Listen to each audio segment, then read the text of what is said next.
안녕하세요. 오늘도 참 고생 많으셨어요. 숨가쁘게 돌아가는 세상 속에서 마음들 못 없어 외롭거나 보이지 않는 내일의 걱정 때문에 잠 못 이루고 계시지는 않나요? 오늘 밤 이 시간에는 잠시 모든 짐을 내려놓고 우리보다 먼저 이 땅을 산다간 옛 어른들의 목소리에 귀를 기울여 보려 합니다.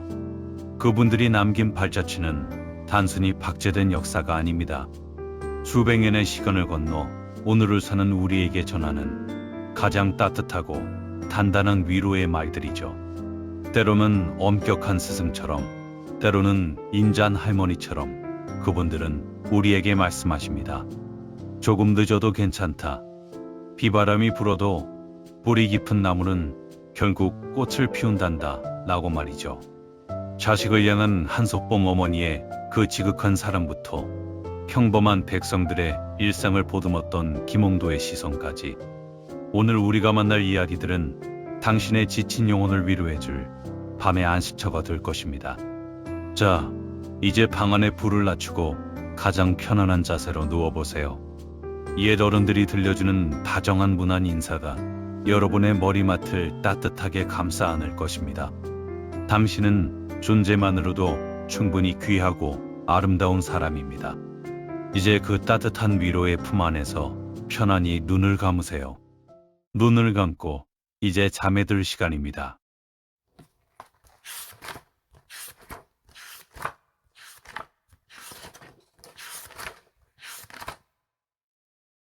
조선시대 최고의 명필로 칭송받는 한석봉, 그의 붓끝에서 피어난 정갈한 글씨 뒤에는 우리가 평생 가슴에 새겨야 할 어머니의 눈물겨운 훈육이 숨겨져 있어요. 가난한 살림에 홀로 아들을 키우던 어머니는 석봉의 남다른 재능이 그저 제주로만 머물지 않기를 간절히 바랐죠. 그래서 어린 아들을 멀리 산사로 보내며 10년 동안은 절대로 뒤를 돌아보지 말고 오직 글 공부에만 매진하라는 엄한 약속을 받아냅니다. 하지만 산속의 고요함 속에서 붓을 잡던 석봉에게 밤마다 찾아오는 것은 어머니에 대한 지독한 그리움이었어요. 어머니가 지어주시던 따뜻한 밤 냄새, 거친 손마디의 감촉이 머릿속을 떠나지 않았죠. 결국 3년이 흐른 어느 비바람치는 칠흑 같은 밤, 석봉은 그리움을 이기지 못하고 산을 내려와 집문을 두드리고 맙니다. 어머니, 제가 돌아왔습니다. 아들의 목소리에 어머니의 가슴은 얼마나 철렁 내려앉았을까요? 버선발로 뛰어나가 아들을 품에 안고 싶었겠지만 어머니는 오히려 차갑게 굳은 목소리로 문을 열지 않은 채 말씀하셨죠. 어머니는 등불조차 켜지 않은 어두운 방 안에서 석봉을 마주 앉혔습니다. 나는 여기서 평생 해온 대로 떡을 썰 테니 너는 그동안 갈고 닦은 실력으로 글을 써보거라. 방 안에는 오직 빗소리와 함께 탁탁탁 하고 떡을 싸는 일정한 칼날 소리만이 고요하게 울려 퍼졌어요. 보이지 않는 어둠 속에서도 한치의 흐트러짐 없이 이어지는 그 소리는 마치 어머니의 굳건한 인생 그 자체와도 같았죠. 석봉은 떨리는 손으로 먹을 갈고 붓을 놀렸지만 보이지 않는 어둠 앞에서 그의 마음은 갈피를 잡지 못하고 흔들렸습니다. 잠시 후 희미한 호롱불이 켜졌을 때 밤안의 풍경은 참으로 대조적이었어요.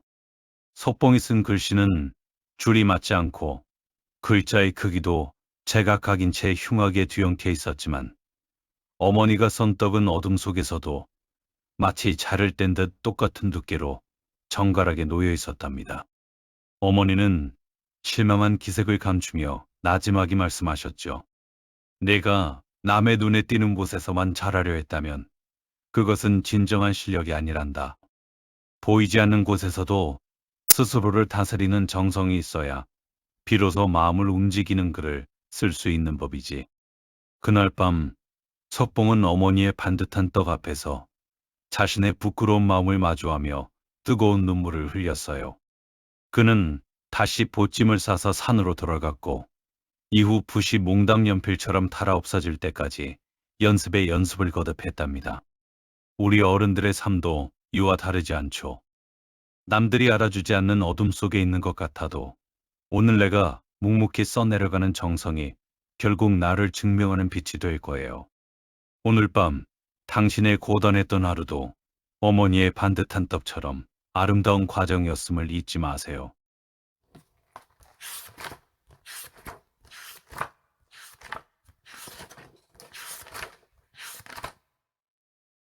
신라시대 자비왕 시절 서라벌 한 구석에는 세상의 명리와 부귀를 뒤로하고 오직 검은고 하나에 영혼을 실어보냈던 한 선비가 살고 있었습니다. 사람들은 그의 본명 대신 누더기 옷을 수없이 기워 입어 마치 일백군데나 매듭이 지어진 것 같다 하여 그를 백결선생이라 불렀죠. 그의 집은 비가 오면 천장에서 물이 새고 겨울이면 칼바람이 문틈을 비집고 들어오는 낡은 초가 삼간이었지만 선생은 그 안에서도 검은 고추를 튕기며 세상 그 누구보다 평온한 미소를 짓곤 했습니다. 그에게 가난이란 불편한 짐이 아니라 오히려 마음을 비워내어 맑은 소리를 담을 수 있는 그릇과도 같았던 것이죠. 그러던 어느 해 한겨울의 매서운 추위가 온 세상을 꽁꽁 얼리고 민족의 큰 명절인 설날이 다가왔습니다. 마을 곳곳에서는 명절을 맞이하는 활기찬 소리가 들려오기 시작했어요. 이웃집 담장 너머로는 떡방아를 찢는 경쾌한 덩덕콩 소리가 끊이지 않았고 고소한 기름 냄새와 갓 쪄낸 떡의 달콤한 향기가 온 마을에 가득 퍼졌습니다. 아이들의 웃음소리와 풍요로운 명절 분위기 속에서 유독 백결 선생의 집만은 차가운 정막만이 흐르고 있었죠. 고가는 텅 비어 쌀 한 톨 남아있지 않았고 아궁이에는 온기조차 사라진 지 오래였습니다.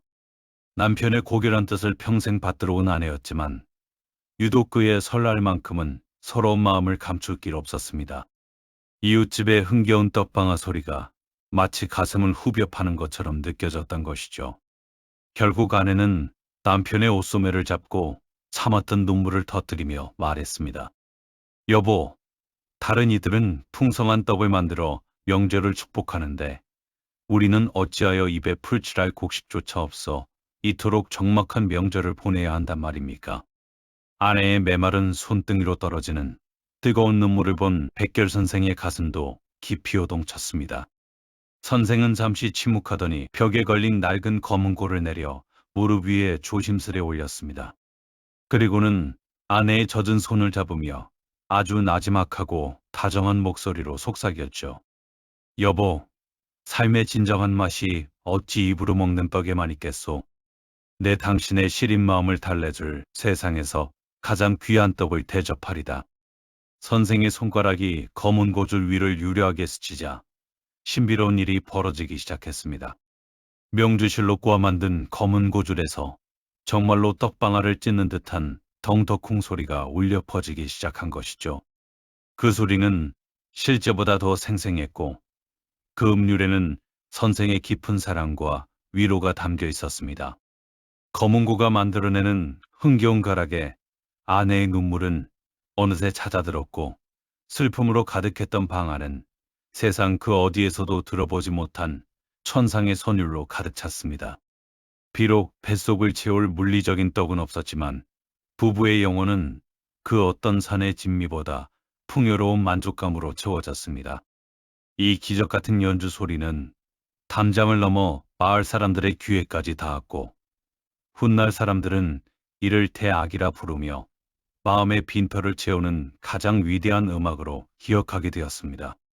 어쩌면 우리도 살아가면서 내가 갖지 못한 무언가 때문에 스스로를 가난하다고 여길 때가 있을 거예요. 하지만 백결 선생이 낡은 검은 고줄로 가장 풍요로운 소리를 만들어냈듯이 진정한 행복은 결핍 속에 숨겨진 나만의 아름다움을 발견할 때 찾아오는 것인지도 모릅니다. 오늘 밤 당신의 고단했던 마음 위로 백결 선생의 따뜻한 검은 고소리가 들려오기를, 그래서 부족함 없는 평온한 잠의 세계로 빠져드시기를 진심으로 바랍니다.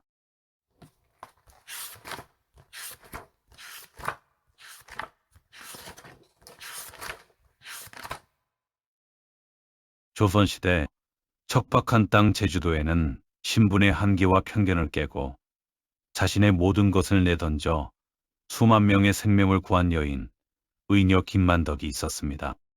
그녀는 가난한 집안에서 태어나 기생이 되는 아픔을 겪기도 했지만 결코 자신의 운명에 굴복하지 않았죠.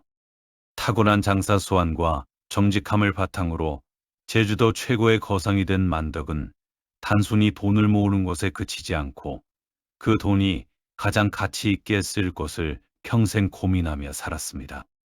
그녀에게 불안, 쌓아두는 성벽이 아니라 목마른 이들에게 흘려보내야 할 맑은 샘물과도 같았기 때문입니다.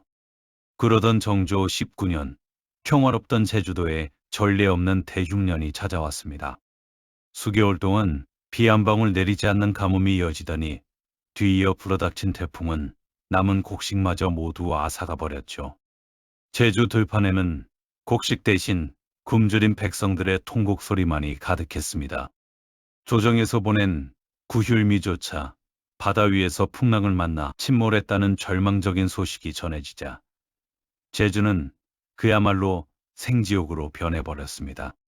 길가에는 굶어 죽어가는 사람들이 즐비했고 부모들은 자식의 입에 넣어줄 것 하나 없어 피눈물을 흘려야만 했습니다.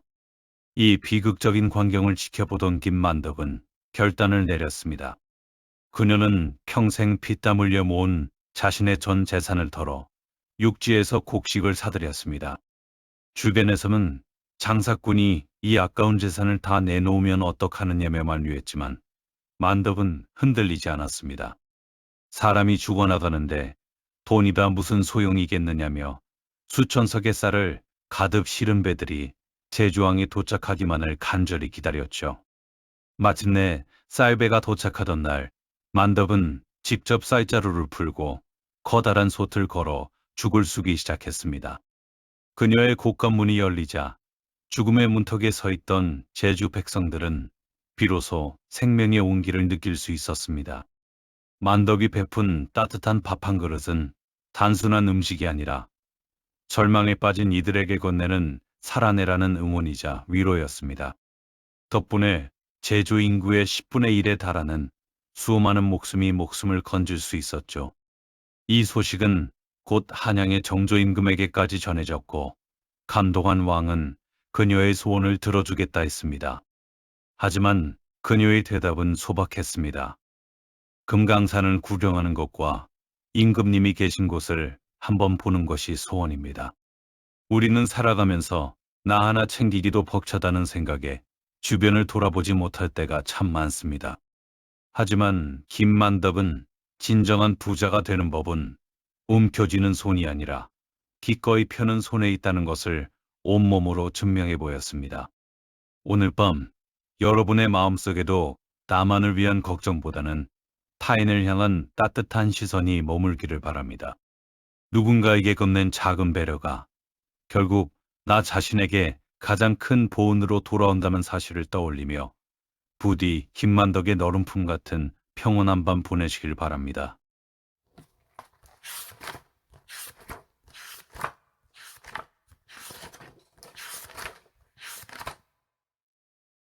조선의 하늘 아래 가장 찬란한 문화를 꽃피웠던 성군 세종대왕.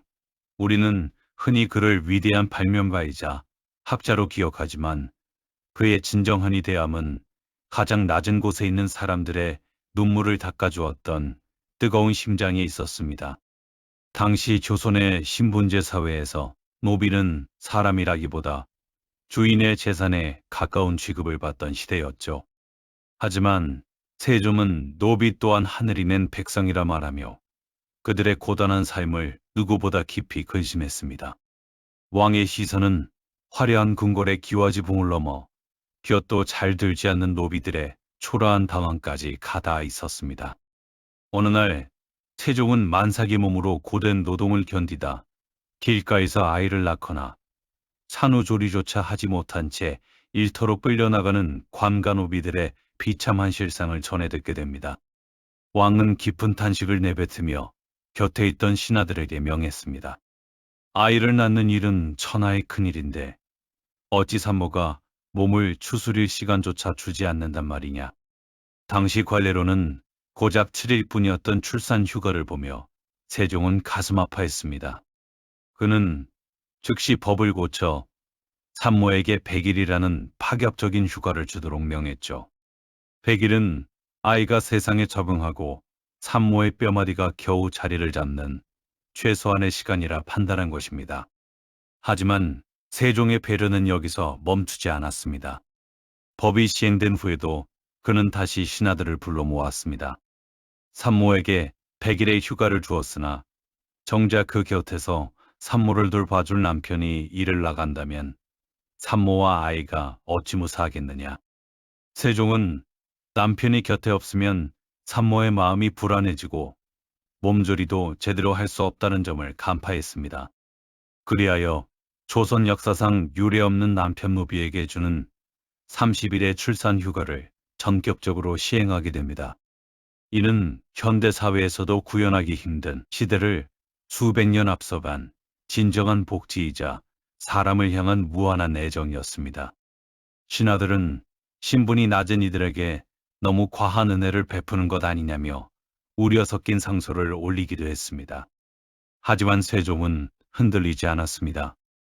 나라의 근본은 백성이고 그 백성 중 가장 약한 자를 지켜내는 것이 왕의 첫 번째 도리라고 믿었기 때문입니다. 그가 내린 따뜻한 휴가 덕분에 이름 없는 수많은 노비의 아이들이 건강하게 첫 울음을 터뜨렸고 그 가정에는 성군의 온기가 깃들게 되었습니다. 왕은 그들이 그저 국가의 일꾼이 아니라 누군가의 소중한 아내이자 남편이며 부모라는 사실을 잊지 않았던 것입니다. 우리는 살아가며 효율과 성과를 따지느라 내 곁에 있는 사람의 아픔을 외면할 때가 있습니다. 하지만 세종대왕이 보여준 이 따뜻한 시선은 진정한 리더십과 어른의 품격이 어디서 나오는지 우리에게 말해줍니다. 바로 나보다 약한 이의 처지를 내 몸처럼 아파하는 공감의 마음이죠. 오늘 밤 여러분의 마음속에도 세종대왕이 보냈던 그 너그러운 등불이 켜지기를 바랍니다. 누군가를 향한 작은 배려가 세상을 얼마나 따뜻하게 바꿀 수 있는지 생각하며 부디 포근하고 안락한 잠의 나라로 여행을 떠나시길 바랍니다.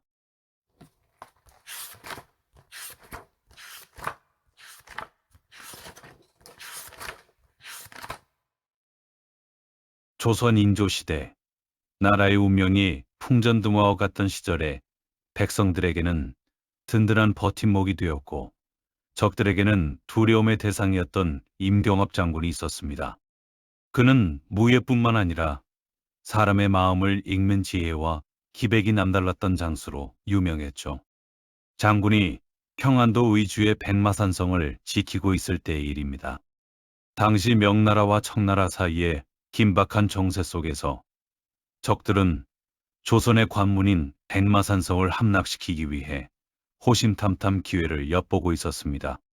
성 안의 군사들은 적이 대규모 군대가 몰려온다는 소식에 긴장감으로 밤잠을 설치고 있었죠.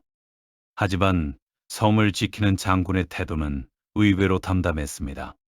그는 성벽을 높이 쌓거나 화살을 비축하는 것 외에도 성 주변의 백성들에게 아주 기묘한 명령을 내렸습니다. 성 주변에 가시가 돋친 탱자나무를 빽빽하게 심고 울타리를 더욱 견고히 하라. 신하들과 백성들은 고개를 갸우뚱했습니다. 적의 날카로운 칼날과 거센 말발굽을 고작 가시나무 울타리가 막아낼 수 있을지 의문이었기 때문입니다. 하지만 장군은 백성들과 함께 직접 가시나무를 심으며 그들의 두려움을 달래주었고 그 울타리는 단순한 나무벽을 넘어 백성들의 마음을 하나로 묶는 신뢰의 벽이 되었습니다. 얼마 후 적의 선발대가 산성 근처까지 다다랐을 때 그들은 당혹감을 감출 수 없었습니다. 견고한 성벽 앞에 겹겹이 둘러쳐진 날카로운 가시 울타리는 말들이 지나가기엔 너무나 고통스러웠고 병사들이 베어내기엔 그 가시가 너무나 독하고 촘촘했습니다. 무엇보다 적들을 떨게 한 것은 그 가시 울타리 너머에서 들려오는 조선 군사들의 당당한 함성과 장군의 여유로운 기계였습니다. 장군은 적이 지칠 때까지 기다렸다가 가장 혼란스러운 틈을 타 성문을 열고 폭풍처럼 몰아쳤습니다. 가시 울타리에 막혀 우왕좌왕하던 적들은 장군의 신출기몰한 전술에 속수무책으로 무너졌고 결국 백마산성은 단 한 번의 함락도 허용하지 않은 채 굳건히 나라를 지켜냈습니다. 임경업 장군이 심은 것은 단순한 가시나무가 아니었습니다. 그것은 적의 침입을 막는 물리적인 방어선인 동시에 백성들에게는 우리가 함께라면 지켜낼 수 있다는 희망의 경계선이었습니다. 그는 거창한 무기보다도 주변에 흔히 널린 가시나무 한 그루를 활용해 승리를 일궈내는 지혜를 보여주었죠. 장군은 훗날 억울한 모함으로 고초를 겪기도 했지만 백성들은 여전히 그를 전설 속의 수호신처럼 기억하며 그리워했습니다. 가시 울타리 사이로 비치던 장군의 매서운 눈빛은 오늘날까지도 나라를 사랑하는 마음의 상징으로 남아 있습니다. 우리의 삶에도 때로는 나를 보호해줄 가시 울타리가 필요할 때가 있습니다. 그것은 누군가의 비난으로부터 나를 지키는 단단한 자존감일 수도 있고, 고단한 하루를 버티게 해주는 소중한 사람들과의 약속일 수도 있죠. 오늘 밤 여러분의 마음 주변에도 임경업 장군이 심은 가시나무처럼 튼튼하고 안전한 울타리가 둘러쳐지기를 바랍니다. 어떤 걱정도 침범할 수 없는 그 아늑한 공간 안에서 부디 깊고 평온한 휴식의 시간을 보내시길 바랍니다.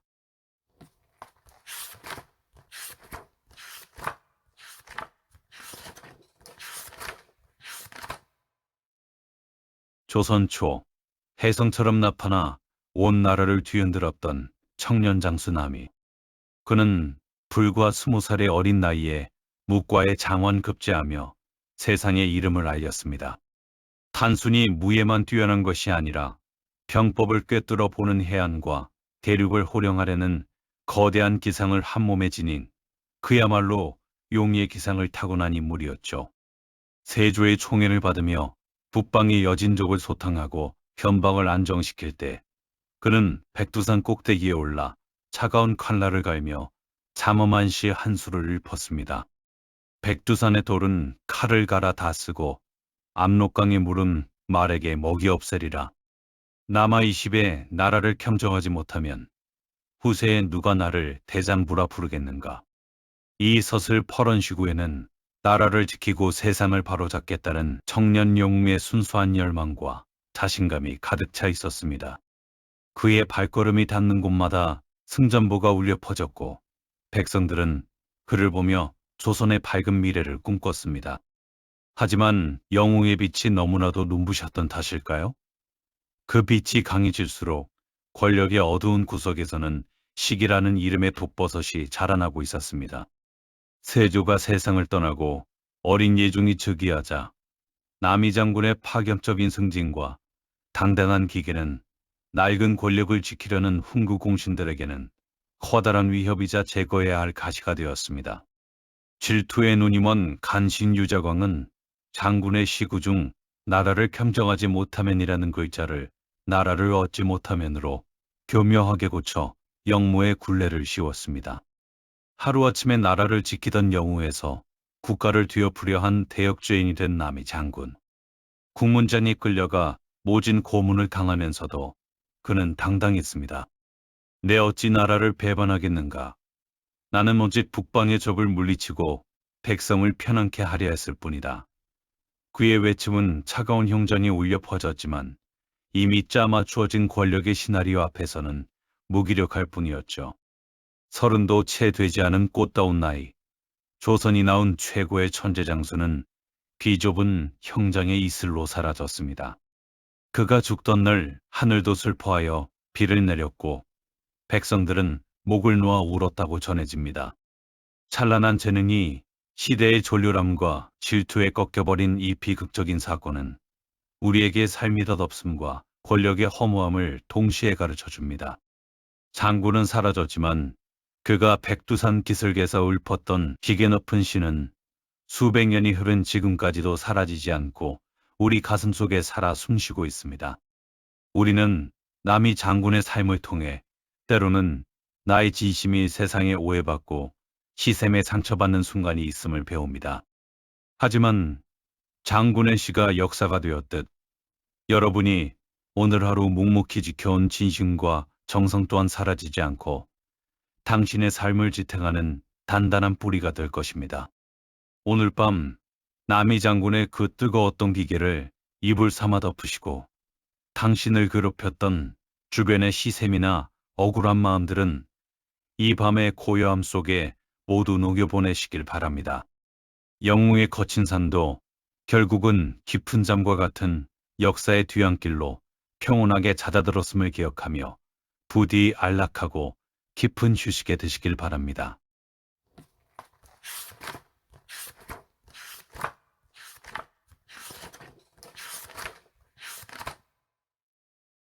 조선 후기 실학의 선구자이자 문학의 귀재였던 연암 박지원은 낡은 관습에 얽매여 겉모습만 번지르르하게 꾸미는 세상을 향해 붓을 들었습니다.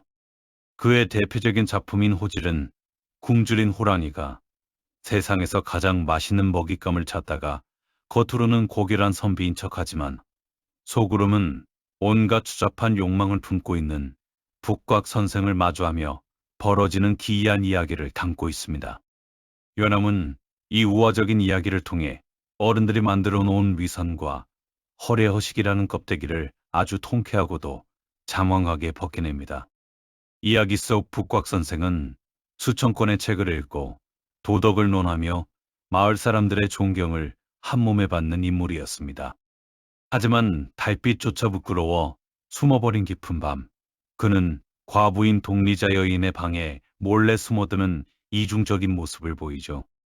그러다 여인의 아들들에게 쫓겨 도망치던 중 공교롭게도 산속의 왕인 호랑이와 맞닥뜨리게 됩니다. 공포에 질린 북곽 선생은 평소 입만 열면 쏟아내던 고귀한 유학의 문구들을 모두 잊은 채 호랑이 발 앞에서 머리를 9번이나 조아리며 목숨을 구걸합니다.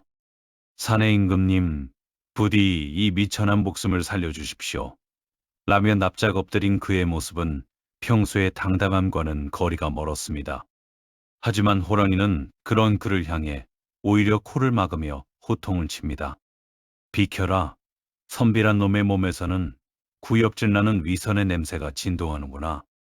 너희 인간들은 입으로는 임과 의를 말하지만 속으로는 온갖 탐욕과 거짓을 일삼으니 차라리 짐승인 우리가 훨씬 순수하고 정직하다. 호랑이의 이 날카로운 일침은 북곽 선생 개인을 넘어 당시 조선 사회를 지탱하던 낡고 부패한 지배층의 위선을 향한 연암 박지원의 매서운 경고였습니다. 호랑이의 눈에 비친 인간의 모습은 예절이라는 가면 뒤에 숨어 서로를 속이고 배신하는 가련한 존재에 불과했던 것이죠. 동이 트고 호랑이가 사라진 뒤에도 북곽 선생은 그것이 호랑이인 줄도 모르고 먼지 낀 길바닥에서 계속 절을 올립니다. 지나가던 농부가 무엇을 하느냐고 묻자 그는 그제야 온매무새를 다듬으며 다시 거만한 선비의 말투로 하늘이 높고 땅이 깊으니 어찌 공경하지 않겠는가라며 뻔뻔하게 대답합니다. 끝까지 자신의 부끄러움을 깨닫지 못하는 그의 모습에서 우리는 진정한 어른의 품격이 무엇인지 다시금 생각하게 됩니다. 거칠애와 위선으로 쌓아올린 명성은 새벽 안개처럼 허무한 것이며 오직 스스로에게 정직한 마음만이 시대를 관통하는 힘이 된다는 것을 연암은 말하고 싶었던 것입니다. 오늘 밤 연암 박지원 선생이 우리에게 던진 이 통쾌한 풍자를 되새기며 여러분의 마음속에 남아있는 남들에게 보이기 위한 가식이나 무거운 책임감이라는 짐을 잠시 내려놓으시길 바랍니다. 호랑이의 호통이 오히려 시원한 바람처럼 들리는 것은 우리 역시 가슴 한구석에 솔직해지고 싶은 갈망이 있기 때문일 거예요. 북곽 선생처럼 끝까지 가면을 쓰려 애쓰기보다 오늘 하루의 부족함도 나 자신의 일부로 인정하며 편안히 눈을 감아보세요. 정직한 마음으로 맞이하는 잠자리는 그 어떤 비단이불보다 여러분을 포근하고 깊은 휴식으로 안내할 것입니다.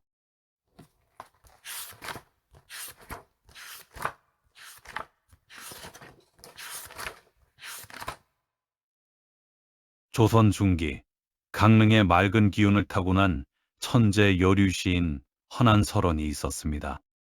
그녀는 여인에게 글 공부를 허락하지 않던 시대적 분위기 속에서도 오라비인 허봉과 동생 허균 사이에서 눈부신재능을 꽃피웠죠. 8살 어린 나이에 광한전 배공무 상령문을 지어 신선세상을 노래했을 만큼 그녀의 영혼은 자유로웠고 드넓었습니다. 하지만 찬란했던 그녀의 재능은 결혼이라는 현실의 벽에 부딪히며 서서히 빛을 잃어가기 시작했습니다. 그녀가 마주한 현실은 시를 짓는 붓보다 무거운 가사노동과 자신을 이해하지 못하는 시댁 식구들, 그리고 밖으로만 돌며 아내를 외롭게 했던 남편의 차가운 시선뿐이었죠.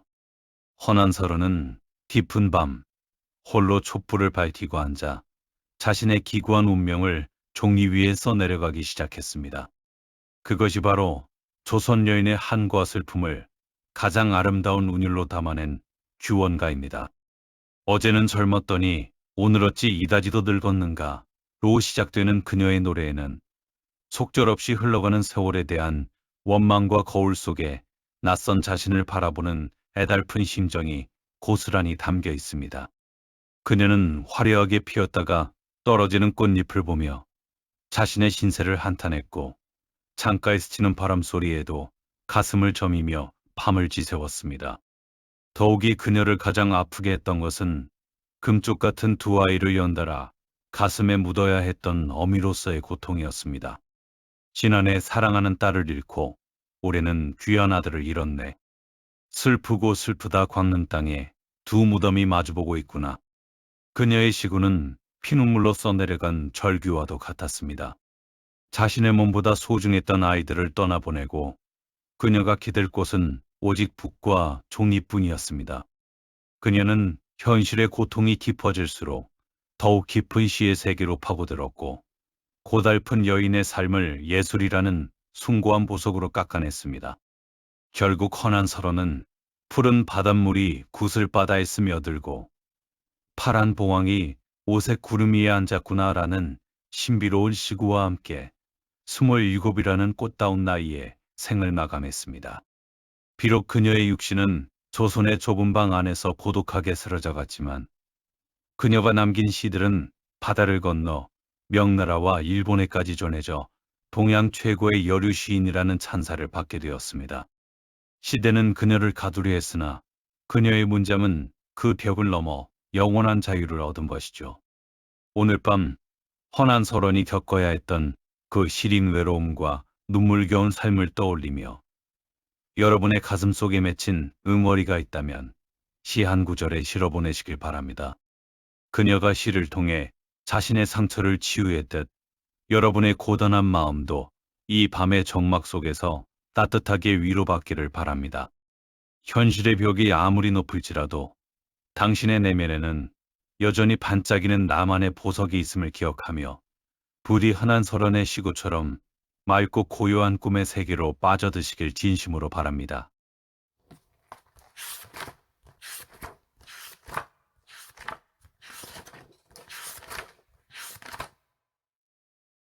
조선 전기 세상을 등지고 구름처럼 떠돌았던 불세출의 천재 김시습. 그는 5살에 이미 왕 앞에서 시를 지어 온 나라를 놀라게 했던 신동이었지만 수양대군의 왕이 찬탈이라는 시대의 비극 앞에 읽던 책을 모두 불사르고 스스로 머리를 깎은 채 방랑의 길을 택했습니다. 그에게 세상은 더 이상 머물 곳이 못 되는 거대한 감옥과도 같았죠. 하지만 그는 멈추지 않았습니다. 경주 남산의 금오산에 자리를 잡고 현실에서 이룰 수 없던 자유와 사랑, 그리고 기이한 만남들을 붓끝으로 그려내기 시작했습니다. 그것이 바로 한국 최초의 한문 소설이자 환상적인 문학의 정수인 금오신화입니다. 그의 소설 속에는 현실과 꿈, 이승과 저승의 경계가 없습니다. 만복사저 포기에서는 외로운 선비 양생이 부처님과 내기를 하여 죽은 여인의 영혼과 애틋한 사랑을 나누고 용궁부열록에서는 평범한 선비가 용궁으로 초대받아 신비로운 잔치를 즐기기도 하죠. 김시습은 왜 이런 기이하고 몽환적인 이야기를 썼을까요? 그것은 아마도 불의가 판치는 차가운 현실 속에서 인간의 순수한 감정과 도덕적 가치가 온전히 보존될 수 있는 유일한 낙원을 꿈꿨기 때문일 것입니다. 그에게 소설은 단순한 이야기가 아니라 찢긴 영혼을 치유하는 유일한 안식처였습니다. 김시습은 삿갓을 깊게 눌러쓰고 누더기 옷을 걸친 채 산천을 누볐지만 그의 가슴 안에는 누구보다 찬란하고 거대한 우주가 살고 있었습니다. 그는 깊은 밤 홀로 등불을 돋우며 소설 속 인물들과 대화했고 그들이 나누는 고결한 사랑과 의리에서 비로소 위안을 얻었습니다. 사람들은 그를 미쳤다고 비웃었으나 정작 미쳐 돌아가는 것은 권력의 눈이 먼 세상이었고 김시습은 그 세상 속에서 가장 맑은 정신을 지키기 위해 기꺼이 방랑자가 되었던 것입니다. 그가 남긴 기이한 이야기들은 억눌린 자들의 꿈이 되었고 자유를 갈망하는 영혼들의 길잡이가 되었습니다. 그는 말년에 이르러 자신의 삶을 돌아보며 세상 사람들이 나를 알지 못해도 괜찮다고 말했습니다. 그에게 중요한 것은 남들의 평가가 아니라 내면의 올곧은 양심이 보내는 준엄한 목소리였기 때문이죠. 금오 신화 속의 환상적인 세계는 수백 년이 지난 지금까지도 우리에게 속삭입니다. 현실의 벽이 아무리 높고 단단할지라도 우리 마음속에 품은 순수한 상상력과 자유에 대한 갈망은 그 누구도 빼앗을 수 없다는 사실을 말이죠. 김시습은 육신은 떠났지만 그가 지어낸 환상적인 위로의 세계는 여전히 우리 곁에 머물러 있습니다. 오늘 밤 김시습이 금오산 기슭에서 꿈꿨던 그 신비로운 세상으로 여러분을 초대합니다. 거창한 사회적 지위나 타인의 시선은 잠시 내려놓고 소설 속 주인공처럼 용궁을 유람하거나 은하수를 건너는 상상에 몸을 맡겨보세요. 김시습이 거친 방랑길에서도 마음의 평온을 잃지 않았듯 여러분의 영혼도 이 환상적인 위로 속에서 모든 걱정을 잊고 깊은 잠에 빠져들기를 바랍니다. 부디 달빛 머금은 구름처럼 가볍고 평온한 밤 되시길 진심으로 기원합니다.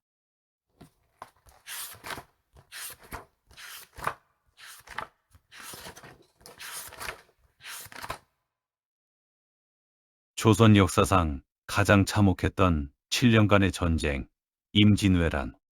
그 소용돌이의 중심에서 나라의 운명을 짊어지고 고군분투했던 영의정 유성룡이 있었습니다. 전쟁이 끝난 뒤 폐허가 된 국토와 굶주림에 허덕이는 백성들을 바라보며 그는 궁궐의 화려한 복귀 대신 안동의 고요한 하회마을로 내려가 붓을 들었습니다. 뼈를 깎는 반성을 통해 다시는 이 땅에 이런 비극이 되풀이되지 않기를 바라는 간절한 마음으로 써내려간 기록. 그것이 바로 징비록입니다. 지난 일을 경계하여 훗날의 환난을 조심한다는 그 제목 안에는 한 시대의 어른으로서 짊어져야 했던 무거운 책임감이 서려 있었습니다. 유성룡은 징비록의 첫 문장을 적으며 전쟁 전 조선이 얼마나 안일했는지부터 처절하게 기록하기 시작했습니다. 적들이 침략해올 것이라는 경고를 무시하고 파당 싸움에만 몰두했던 조정의 모습, 무너진 방어 체계와 도망치기에 바빴던 관리들의 비겁함까지 그는 단 하나의 사실도 숨기지 않았습니다. 자신의 실수와 조정의 무능을 기록하는 것은 마치 자신의 살을 도려내는 것과 같은 고통이었겠지만 유성룡은 붓을 멈추지 않았습니다. 기록되지 않은 고통은 반드시 반복된다는 사실을 누구보다 잘 알고 있었기 때문입니다. 그는 눈물로 먹을 거라 불타버린 경복궁의 잔해와 피로 물든 강물을 종이 위에 옮겼습니다. 그는 징비록을 통해 단순히 원망을 쏟아낸 것이 아닙니다. 전쟁 중에도 이순신 장군을 발탁하여 바다를 지키게 하고 권율 장군과 함께 행주 대첩을 이끌어내며 끝까지 희망의 끈을 놓지 않았던 그 치열했던 투쟁의 기록이기도 하죠. 유성룡은 굶주린 백성들을 위해 직접 죽을 쓰고 둔전을 일구어 군량을 마련하며 백성들의 곁을 지켰습니다. 그에게 권력이란 누리는 자리가 아니라 백성의 생명을 지키기 위해 잠 못 이루며 고뇌하는 가시방석과도 같았습니다. 책 한 권에 담긴 그의 문장들은 후손들에게 던지는 가장 아프고도 따뜻한 유언과도 같았습니다. 전쟁의 상흔이 채 가시지 않은 서재에서 유성룡은 홀로 등불을 밝히고 밤을 지새웠습니다. 붓끝에 묻어나는 먹물은 그가 전쟁 중에 흘렸던 피눈물이었고, 종이 위에 남겨진 글자들은 죽어간 수많은 이름 없는 백성들의 넋을 기리는 제문이었습니다. 그는 자신의 기록이 훗날 조선을 지키는 가장 단단한 방패가 되기를 간절히 기도했습니다. 징비록은 단순한 전쟁사가 아닙니다. 잘못을 인정하고 그 위에서 새로운 내일을 준비하려 했던 진정한 어른의 품격과 국가를 향한 지극한 사랑의 증거입니다. 오늘 밤 유성룡이 징비록을 쓰며 느꼈을 그 깊은 책임감과 평화에 대한 염원을 떠올려 봅니다. 우리 역시 살아가며 수많은 실수를 하고 후회를 남기기도 하죠. 하지만 유성룡이 자신의 과오를 기록하며 더 나은 내일을 꿈꿨듯 여러분도 오늘 하루의 아쉬움들을 너무 무겁게만 안고 있지 마세요.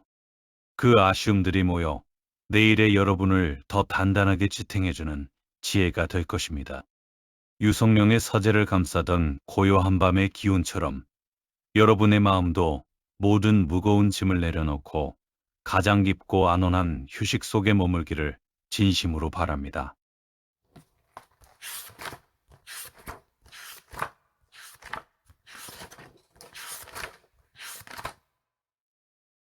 신라 말기 12살의 어린 나이에 당나라로 건너가 토왕 소경문으로 천하를 뒤흔들었던 불세출의 천재, 고운, 최치원이 있었습니다. 그는 이방인이라는 편견을 깨고 당나라의 관직에 올라 이름을 떨쳤으나 언제나 가슴 한구석에는 고국 신라에 대한 그리움과 더 나은 세상을 만들겠다는 뜨거운 열망이 자리 잡고 있었죠. 마침내 고국으로 돌아온 그는 쇠락해가는 신라를 바로잡기 위해 시무십조를 올리며 개혁을 부르짖었습니다. 하지만 겹겹이 쌓인 골품제의 벽과 권력자들의 시샘은 천재의 목소리를 외면했고, 그는 자신이 사랑했던 나라가 서서히 저물어가는 모습을 무력하게 지켜봐야만 했습니다. 세상의 소음과 욕망에 지친 최시원은 결국 관직을 내려놓고 방랑의 길을 떠났습니다. 화려한 궁궐의 소동과 권력자들의 비릿한 웃음소리를 뒤로한 채 그가 마지막으로 발길을 멈춘 곳은 구름조차 쉬어가는 가야산의 깊은 골짜기였습니다. 그는 가야산 홍류동 계곡의 맑은 물소리를 들으며 비로소 깨달았습니다.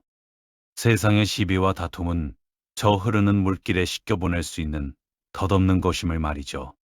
그는 계곡 옆 너럭바위에 앉아 귓가를 때리는 물소리를 방패 삼아 세상 사람들의 부질없는 말소리가 들리지 않도록 귀를 닫았습니다. 최치원은 가야산의 품속에서 자신만의 완벽한 밤이 기록을 써내려봤습니다. 그는 산천을 벗삼아 시를 짓고 숲의 정령들과 대화하며 인간이 만든 좁은 틀에서 벗어나 자연이라는 거대한 우주의 일원이 되었습니다. 전설에 따르면 그는 가야산 해인사 근처에서 신을 벗어놓은 채 구름 사이로 사라져 신선이 되었다고 전해집니다. 그가 남긴 각과 신발은 그가 이 세상에 남긴 마지막 미련이었을지도 모릅니다. 그는 권력도 명예도 아닌 오직 마음의 평화와 영혼의 자유를 선택하며 진정한 어른의 휴식이 무엇인지 몸소 보여주었습니다. 가야산의 붉은 단풍잎이 계곡물에 떠내려가는 모습을 보며 최치원은 빙그레 미소 지었을 것입니다. 세상 사람들은 그를 실패한 정치가라 부를지 모르나 그는 이미 세상의 소음을 잠재우는 가장 큰 지혜를 터득한 승리자였기 때문입니다. 그가 바위에 새겼다는 시구처럼 그는 흐르는 물을 식혀 산 전체를 둘러치게 함으로써 세상의 시비가 자신에게 닿지 못하게 막았습니다. 그것은 타인으로부터의 도피가 아니라 진정한 나 자신을 만나기 위한 숭고한 은거였습니다.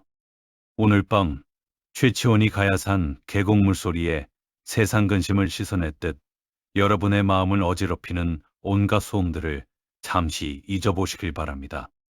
남들의 시선, 내일의 걱정, 어제의 아쉬움까지도 최치원이 거두어간 가시 울타리 너머로 모두 흘려보내세요. 지금 이 순간 여러분은 가장 깊은 산속에 고요한 남자의 홀로 앉아 있는 것입니다. 최치원을 감싸 안았던 가야산의 서늘하고 맑은 공기가 여러분의 머리맡을 스치고 지나간다고 상상하며 부디 아무런 방해도 없는 가장 깊고 암울한 잠의 세계로 빠져드시길 바랍니다.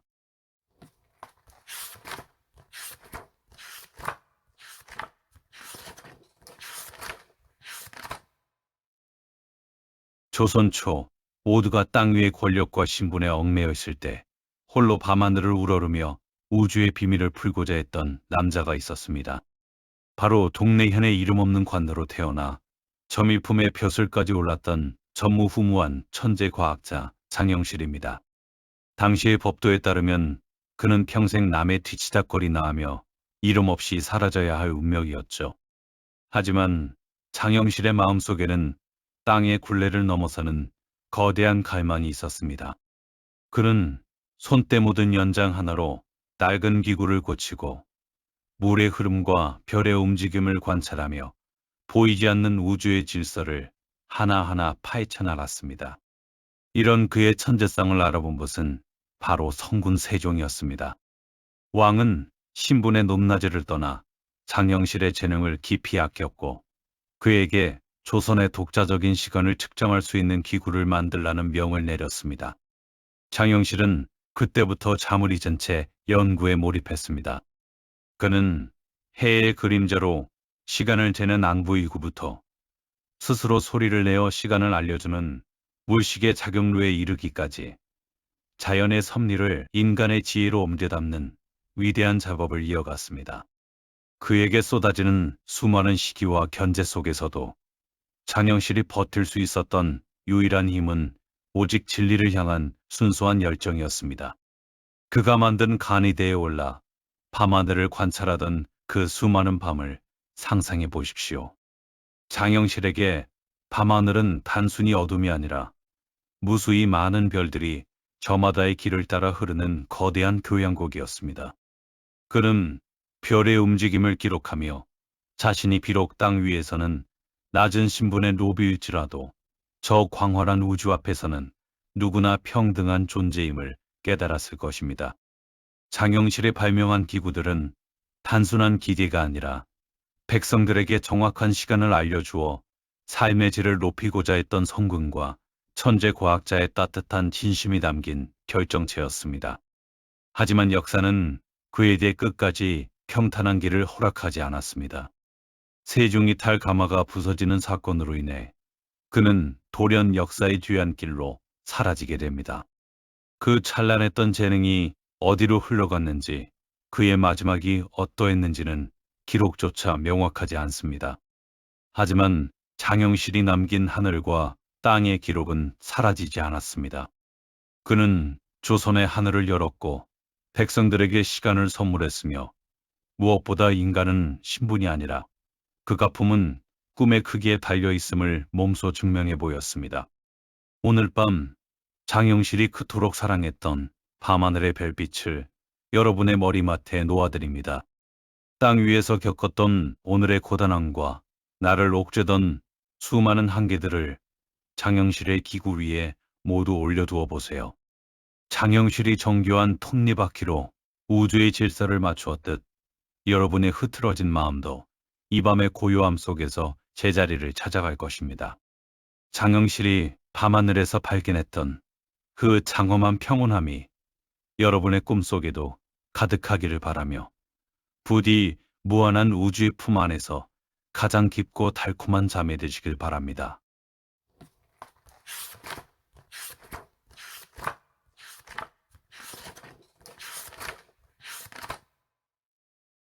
신라 지중왕 시대 동해 먼바다 너머에는 험준한 지형과 거친 파도를 믿고 신라의 명을 따르지 않던 우상국이라는 나라가 있었습니다.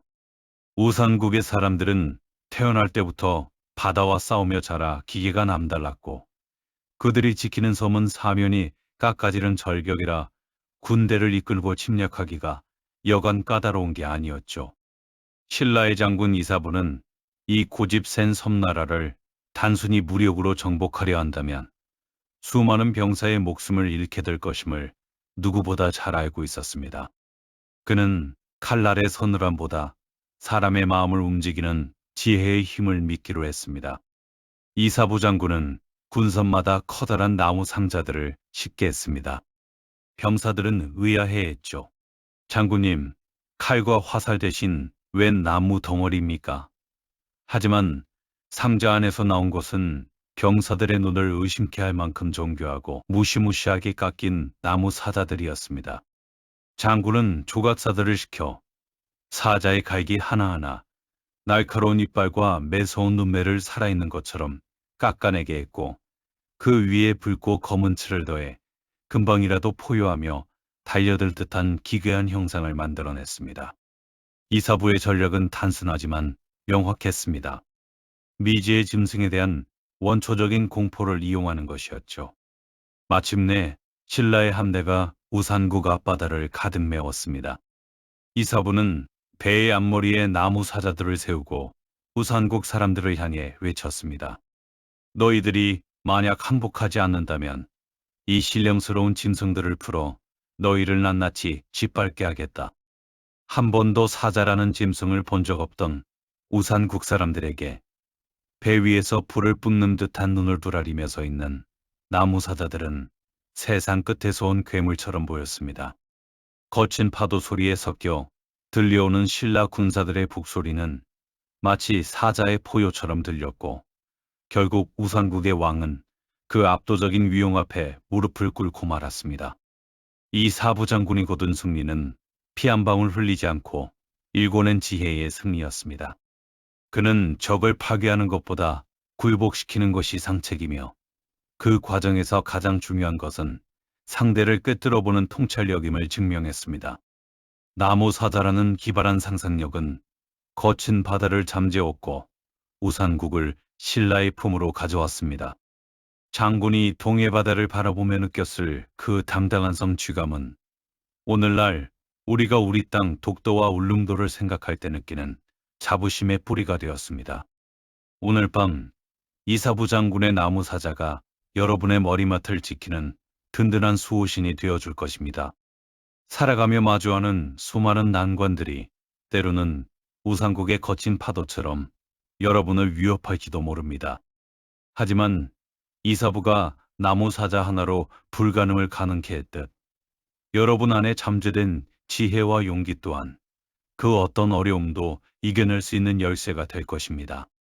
장군을 실은 함대가 고요한 바다를 지나 평온하게 항구로 돌아오듯 여러분의 마음도 모든 소란을 뒤로하고 가장 안온하고 평화로운 자매 항구에 도착하기를 진심으로 바랍니다.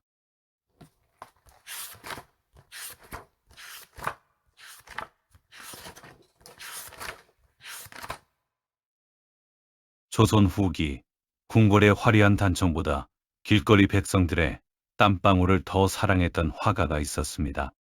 바로 조선의 천재 화가 단원 김홍도입니다. 그는 임금의 얼굴을 그리는 어진 화가로서 최고의 명예를 누렸지만 그의 붓끝이 진정으로 향했던 곳은 씨름판의 거친 숨소리, 대장간의 뜨거운 열기, 그리고 빨래터에서 들려오는 아낙네들의 웃음소리가 가득한 저작거리였습니다. 김홍도에게 예술이란 저 멀리 신선들이 사는 무릉도원이 아니라 오늘을 꿋꿋하게 살아가는 평범한 사람들의 얼굴 위에 피어나는 가장 위대한 꽃이었습니다. 그가 그린 풍속화를 가만히 들여다보십시오. 씨름판에서 땀 흘리는 장정들의 역동적인 근육, 무동의 흥겨운 춤사위에 맞춰 악기를 연주하는 악공들의 즐거운 표정, 그리고 서당에서 훈장님 깨야단 맞고 종아리를 비비는 아이의 익살스러운 모습까지. 김홍도의 그림 속에는 조선 백성들의 희로애락이 마치 살아 움직이는 듯 생생하게 담겨 있습니다. 그는 세상을 미화하거나 숨기지 않았습니다. 서민들의 투박한 삶을 있는 그대로 긍정하며 그 안에서 발견한 소박한 기쁨과 생명력을 부드러운 붓터치로 승화시켰습니다. 김홍도가 그토록 백성들의 일상에 집착했던 이유는 무엇일까요? 아마도 그는 알고 있었을 것입니다. 나라를 지탱하는 진정한 힘은 고결한 척하는 사대부들의 문장보다 하루를 정직하게 일구어가는 백성들의 거친 손마디에서 나온다는 사실을 말이죠. 그는 붓 한 자루를 들고 백성들 사이로 들어가 그들과 함께 웃고 울었습니다. 그에게 그림은 세상을 기록하는 도구인 동시에 고단한 삶을 살아가는 이들에게 건네는 따뜻한 위로이자 응원이었습니다. 당신의 평범한 오늘이 세상에서 가장 아름다운 예술입니다. 라고 말해주는 듯한 그의 그림은 시대를 넘어 오늘을 사는 우리에게도 뭉클한 감동을 줍니다. 단원 김홍도는 말년에 이르러 더욱 깊고 맑은 그림들을 남겼습니다. 욕심을 비워낸 그의 붓끝은 더욱 자유로워졌고 화면 속 여백은 보는 이의 마음을 편안하게 감싸 안았습니다. 그는 화려한 색채 대신 맑은 먹물 한 방울로 조선의 산청과 백성들의 영혼을 담아냈습니다. 김홍도가 남긴 풍속화들은 단순한 그림이 아닙니다. 그것은 한 시대를 정직하게 살아낸 수많은 이름 없는 주인공들에게 바치는 헌사이며 우리 민족의 가장 따뜻하고 정겨운 기억의 조각들입니다. 오늘 밤 김홍도의 그림 속 주인공이 되어보시길 바랍니다. 씨름판의 활기찬 응원 소리나 빨래터의 시원한 물소리가 들려오는 듯한 평온한 상상에 몸을 맡겨보세요. 특별한 성취나 거창한 성공이 없어도 괜찮습니다. 오늘 여러분이 흘린 땀방울과 누군가에게 건넨 작은 미소만으로도 여러분의 삶은 이미 김홍도가 사랑했던 가장 완벽한 예술 작품입니다. 김홍도의 붓이 캔버스를 부드럽게 스치듯 포근한 이불이 여러분의 고단한 몸을 감싸 안아줄 것입니다. 그림 속 여백처럼 넉넉하고 평온한 마음으로 부디 가장 깊고 아름다운 꿈을 꾸시길 바랍니다.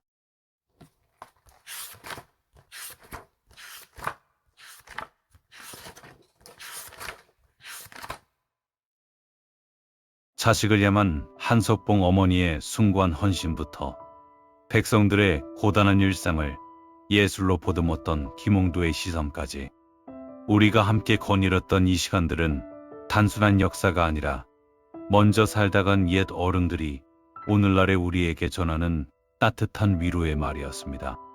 오늘 밤 우리가 만난 인물들의 삶은 사실 먼 과거의 이야기가 아니라 오늘 하루를 꿋꿋하게 버텨낸 바로 여러분의 모습이기도 합니다.